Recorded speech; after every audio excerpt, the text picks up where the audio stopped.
અમિત કુટના આપઘાતને મામલે લઈને બંને વકીલોની ધરપકડ કરવામાં આવી છે. શું હતો સમગ્ર મામલો?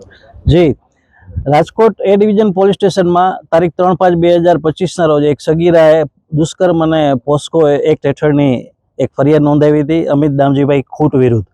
આ ફરિયાદના કારણે 2 દિવસ બાદ આ અમિત દામજીભાઈ ખૂટ છે એમણે આપઘાત કરેલ. જે આપઘાત પ્રકરણમાં પોલીસે કોઈપણ જાતની તપાસ કર્યા વગર, કોઈપણ જાતના પુરાવા વગર અમે અમારા બંને એડવોકેટોની ધરપકડ કરવામાં આવી, જેમાં પોલીસે કાચું કાપ્યું એવું મારું માનવું છે.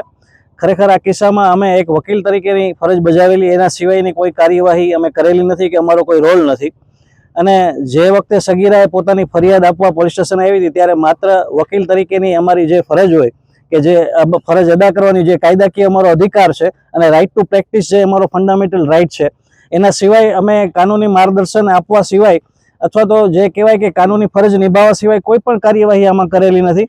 બીજું કે પીડિતાઓને અમે અગાઉથી જાણતા પણ નહોતા અને પોલીસે હાલ જે એના ઇન્વેસ્ટિગેશનમાં એક નામ ખોલ્યું છે જૂનાગઢના રહીમ મકરાણીનું, એ વ્યક્તિ સાથે પણ અમારે કોઈ સંપર્ક નથી. અમે કોઈ દિવસ એને મળ્યા નથી. એને એ વ્યક્તિ સાથે કંઈ વાતચીતનો રૂબરૂ મળવાનો કોઈ દી પ્રસંગ નથી બન્યો.